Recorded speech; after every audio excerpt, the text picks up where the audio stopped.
was on Instagram and I came across this post. It says Uber driver rushes brother hurt in drive-by shooting in Chicago to the hospital and turned down a $5,000 gift.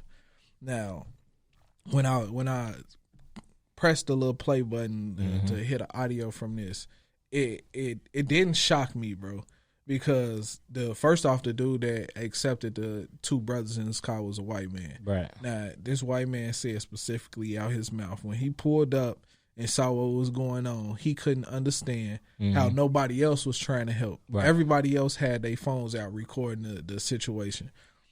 At what point in society did we reach this level of pulling out our phones to record somebody dying, bro?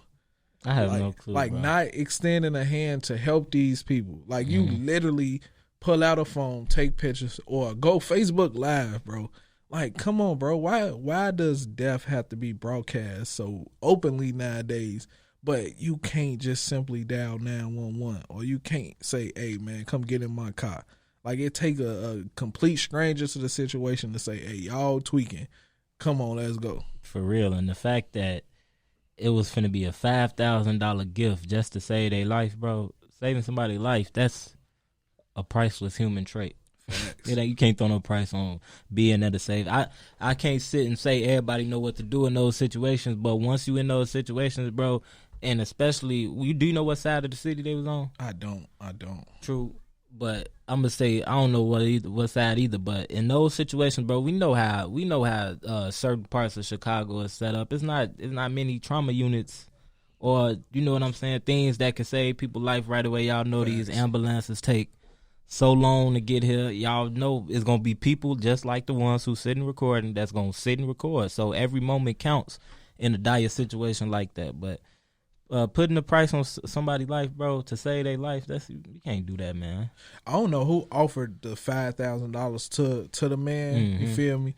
Maybe the two brothers did, but it was just crazy because, like I say, if you watch the video, they got in his car and one brother watching the other brother die. You know what I'm saying? And his mother was a nurse, so he hopped on the phone, called his mama, his OG, like, bro, you got to stop the bleeding. You feel me? And he took off his shirt. And he stopped the bleeding the best he could. But like you say, that's a situation where a life could have been lost if a genuine person didn't intervene. Exactly. You know what I'm saying? At some point, we got to stop being these people that's looking for shock and awe. You know what I'm saying? At some point, we got to get back to having human compassion and say, man, this is a life that does not need to be lost. I don't care what they done did, you know what I'm saying, what they been through, what they going through, what they're doing at this moment. You know what I'm saying? Save a life if you can. Why not? Stop bullshitting. For real, bro. And it's already too much lives going on, just lost. And one thing with gun violence, bro, one thing that woke me up, bro, I remember in college, like my freshman year or something, I had to do an extra credit paper for journalism. And it was separate. It was something that could bring my grade up. But the paper was gun violence. So I went on, it was called something, Homicide Watch Chicago.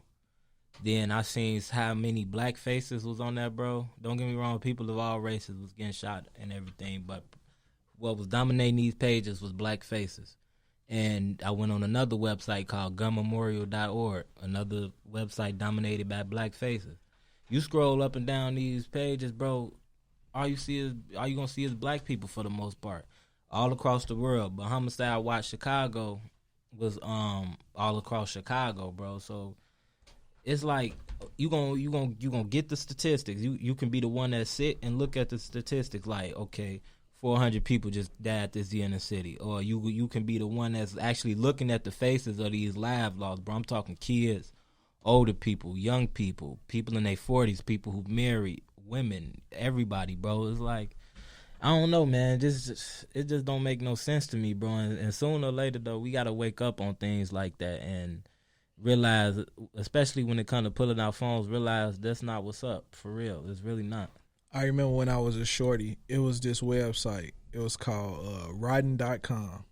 You feel me? And on riding.com, you'll see the most wildest shit. You know what I'm saying? You'll see somebody, they'll post a picture of somebody that died from a shotgun wound to the head. You feel me? So you will see the most gruesome forms of death. They had the photos on that? Yes, oh bro. My gosh. Like the real, like this really happened. You know what I'm saying? It was called Rotten.com, bro. Because how I found out about Rotten.com, because they had Tupac autopsy picture on there. And as shorties, you know, I don't know how whoever got a hold of this website, but you know, as shorties, it's going to spread. Yeah. So we get computer time. That's what we looking at. You know what I'm saying? And I look back on that moment and be like, man, why the fuck was we amazed by these things? You know what I'm saying? Like, it's death. And now fast forward, we have full grown adults. You know what I'm saying? Literally, all like when the little girl died getting shot at McDonald's. You had people pull out their phones for that moment, bro. Like, come on, at some point, bro, fuck your phone. Fuck recording this shit. Help, you feel me? When a police officer gets shot, bro, police ain't waiting for no ambulance to pull up. They putting them in a squad car and they rushing them now. Exactly. You know what I'm saying? Majority of the time somebody's life is saved is because they not waiting 7 minutes for that ambulance to pull up. They saying, hey, get in this car and we gone. And that's saving a life because every second count.